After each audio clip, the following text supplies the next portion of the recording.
కాకినాడ నగరంలోని 36వ డివిజన్ దుగ్గరాల వారి వీధిలో ఉన్న శ్రీ విఘ్నేశ్వర స్వామివారి ఆలయంలో ప్రతిష్ఠించిన శ్రీ లలిత సమేత శ్రీ చంద్రమౌళేశ్వర స్వామివారి శ్రీ సుబ్రహ్మణ్యేశ్వర స్వామివార్ల తొలి వార్షికోత్సవ వేడుకలు భక్తి శ్రద్ధలతో నిర్వహించారు. భక్తులు అధిక సంఖ్యలో హాజరై పూజల్లో పాల్గొని తీర్థ ప్రసాదాలు స్వీకరించారు. శ్రీ లలిత అమ్మవారికి 108 మంది సువాసినులతో విశేష కుంకుమ పూజ నిర్వహించారు. ఈ సందర్భంగా ఆలయ కమిటీ కార్యదర్శి టీడీపీ నాయకులు నల్లూరి శ్రీనివాస్ మీడియాతో మాట్లాడుతూ వార్షికోత్సవ వేడుకల వివరాలు వెల్లడించారు.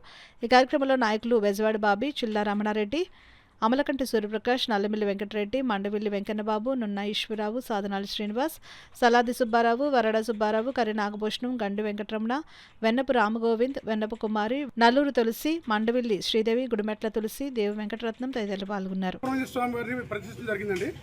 ఈ రోజుకి సంవత్సరం పూర్తయిన సందర్భంగా మేము ఈ విఘ్నేశ్వర స్వామివారి ఆలయంలో ఉన్నటువంటి ఈ విగ్రహాలకి మొదటి వార్షికోత్సవంగా ఈరోజు మార్నింగ్ నుంచి కూడా మేము 8 గంటలకి 108 కలశాలతో అభిషేకం స్టార్ట్ చేస్తాం. తదనంతరం 12 గంటలకి భారీ ఎత్తున మా యొక్క అందరి సమక్షంలో ఎక్కువ మంది ఇక్కడ ఈ కార్యక్రమం అటెండ్ అవుతుంటూ మేము హోమం కూడా నిర్వహించామండి. అదే రకంగా ఈరోజు సాయంకాలం ఇప్పుడు ఈ టైంలో మేము ఇప్పుడు 108 మంది సువాసన అంటే ముత్తైదులతో కుంకుమ పూజ నిర్వహించడానికి మేము ఏర్పాట్లు చేస్తాం.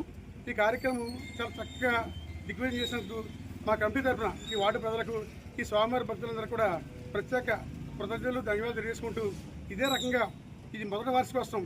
ఇక్కడి నుంచి ప్రతి వార్షికోత్సవాన్ని కూడా మేము ఎంతో ప్రెస్టేజ్గా స్వామివారికి, అమ్మవారికి కూడా ఈ రకంగానే అభిషేకాలు, హోమాలు, అదేవిధంగా రాత్రిపూట ఇక్కడ ఉంటే కుంకుమ పూజలు మేము ప్రతి సంవత్సరం క్రమం తప్పకుండా చేస్తామని ఈ ఆలయ అభివృద్ధి కాకినాడ 36వ విఘ్నేశ్వర ఆలయం నగరంలోనే ఒక ప్రత్యేకమైన స్వామివారి ఆలయంగా గుర్తింపు తెచ్చేందుకు మా కమిటీ సభ్యులు, మా బెజవాడ బాబీ గారు ప్రెసిడెంట్ గారు, మేము, మా చిల్లా రమణ గారు, మన గురుజీ రెడ్డి గారు అంటారు, మన నల్లమిల్లి వెంకటరెడ్డి గారు, ఇక్కడ ఉన్న మహిళా మండలి మొత్తం సభ్యులు అందరి సహకారంతో ఈ ఆలయాన్ని మరింత అభివృద్ధి చెందాల ఉద్దేశంతో ఈ కార్యక్రమం ఇక్కడ చేపట్టడం జరిగింది. సక్సెస్ఫుల్గా ఈ కార్యక్రమం విజయవంతమైందని ఆ స్వామివారికి మేము ప్రత్యేక ధన్యవాదాలు తెలియజేసుకుంటున్నాం.